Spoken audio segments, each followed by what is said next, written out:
Hello everybody, welcome to Thrift is Waffle on Watches, and welcome to my new subscribers. Thank you very much indeed. So what do we have here? Well, here we have a very lovely record watch. Now, if you ever wondered what the original Longines record, as they make today, looked like then, this is it. And don't just take my word for it. Here I have the Longines website. How about that? Not bad, huh? It's actually quite a good representation. Now, I can tell you now that clicking on here, look at the way that that case is like that. They have really they've done that really, really well. Really, really, really well. See? The 4 is pretty much the same. The 6, well, obviously I don't have a 6, but the 8, the 10, the 12, very, very lovely indeed. Very lovely. Absolutely scrumptious. Now,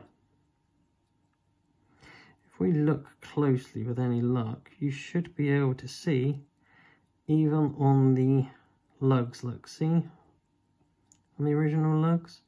Admittedly, the bezel's a little bit thicker. Now, that would be because this new one is 40mm. The original that I have here is somewhat slightly different. Obviously, being a vintage watch, you are talking 33. And lug to lug, we are looking at 41. Depth or height, 11.1. And a lug to lug A, 17.3. So, what do we have? What do we have? Well, we have a 17 jewel movement in here, and it is rather lovely. And it has drilled lugs. Now, for something that I remember being worn, oh gosh, how old was I? I remember being a good 8 years old, seeing my late father wearing this, and it had drilled lugs even then. But what I do like about it is that even though this is way over 50 years old, look at the way that is. Now, this case has not been redone, repolished or anything. This is literally as it is. The only thing that was replaced was the crystal, I think about 20 years ago. But look at that. You can still see the stepped edging, how they go onto the lugs. Very, very short lugs here, very short. But it's polished all round, and it does have a very, very thin bezel. And there you have it there. Now, this does dome up a bit, as you can see. And it does have a very narrow bezel here. But it's the only one that I believe my father could find at the time. It's starting to crack very slightly, so it will need a new one soon. But what is really awesome is, even though this is way over 50 years old, you can actually see the outer track here is a more polished surface where the numerals are, and there's an inner matte surface that's within it. So you have an outer circle and then an inner circle, and you have a sub-seconds. The hands have been reloomed. They were reloomed, I don't know, well, they were reloomed when my father was alive, so that's going to be more than 15 years ago. And there you have it. It's a hand-wound movement. Do not know about the crown. I only ever remember that crown ever being on this watch.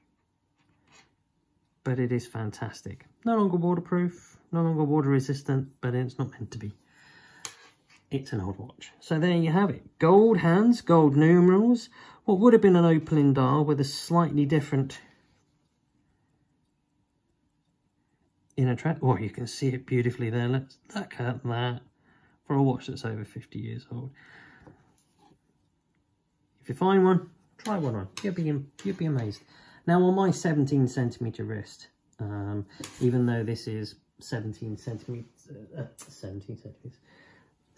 mil up this end, it does actually kind of taper down sort of to like 15.6, 16, but it's beside the point. I do need to put this on my chest so I can do this up. There we go. And then we whiz him up.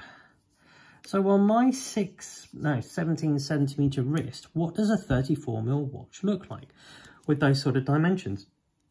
Well, actually not too bad when you look at it. Now, these watches were always made, I mean, this was quite a large watch. This was 34mm. This was standard in those days as far as watches were concerned for men. And it was always designed really to be shown with a strap or a fair amount of the strap showing. Today's watches are slightly wider, slightly longer lug width or watch. And that kind of wasn't really the case here. But as you can see, it slots. It's quite tall, but it will fit underneath any shirt cuff. And I reckon if you were, oh, I don't know, 16, maybe even 15cm wrist, you could get away with a 34mm. And the lugs do drop down. So if you ever find one of these, I'd buy one. In fact, I'm constantly trying to look for another one of these. But why look for one when I already have one? So yeah, there you go. One record watch. And if I can muster it, I'll see if I can find somebody who's got a new Longines record, so we can put a side-by-side comparison. So, there you have it. Enjoy. Have fun.